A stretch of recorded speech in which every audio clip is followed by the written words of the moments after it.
پانی میں ٹینکی میں سانپ ملے تو کیا کریں؟ اگر پانی کی ٹینکی میں سانپ پایا جائے تو کیا حکم ہے؟ احمد گل ساؤتھ کوریا سے۔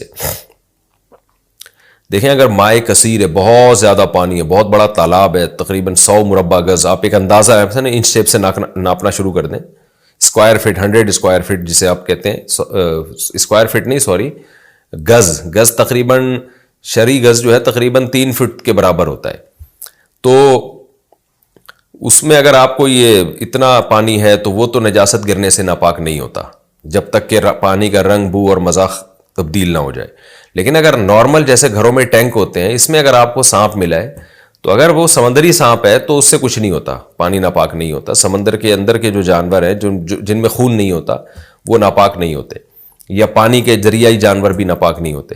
لیکن اگر خشکی کا سانپ ہے، جیسے کہ عام طور پر گھروں میں جو ٹینک میں پانی جو سانپ جاتے ہیں وہ خشکی کے ہی سانپ ہوتے ہیں، تو اس میں چونکہ بہتا ہوا خون ہوتا ہے، لہذا اگر وہ مر جائے تو پانی ناپاک ہو جائے گا، پوری ٹینکی آپ کو خالی کرنی پڑے گی، سانپ بھی نکالیں اور ٹینکی بھی دھوئیں۔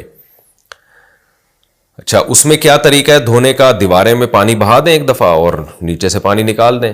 آسان طریقہ یہ ہے کہ جی سانپ پہلے نکال کے پھینکیں، اس کے اگر کوئی ذرات نظر آئے وہ بھی نکال دیں، اس کے بعد آپ ٹینکی کو بھر دیں اور پانی بہنا شروع ہو جائے، تو بہتا ہوا پانی بھی پاک ہوتا ہے۔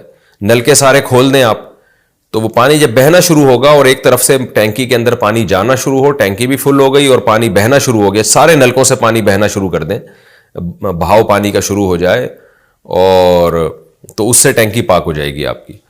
اچھا، بعض دفعہ یہ بھی ہوتا ہے، اسی میں یہ بھی ایڈ کر دوں کہ آپ نے دیکھا ٹینکی کے اندر سانپ مرا پڑا ہوا ہے، اب پتہ ہی نہیں ہے سالا مرا کب ہے، تو اسی سے وضو کرتے رہے ہیں، تو کتنے ٹائم کی نماز لوٹائیں گے؟ تو اگر وہ پھول گیا اور پھٹ گیا ہے تو 3 دن کی نمازیں لوٹائی جائیں گی۔ 3 دن کا مطلب 72 گھنٹے میں جتنی نمازیں آئی ہیں ساری لوٹائی جائیں گی۔ اور اگر وہ پھولا پھٹا نہیں ہے تو پھر 24 گھنٹے کی، یعنی 5 نمازیں وتر سمیت 6 نمازیں ہو جاتی ہیں، تو وہ لوٹائی جائیں گی۔ وضو میں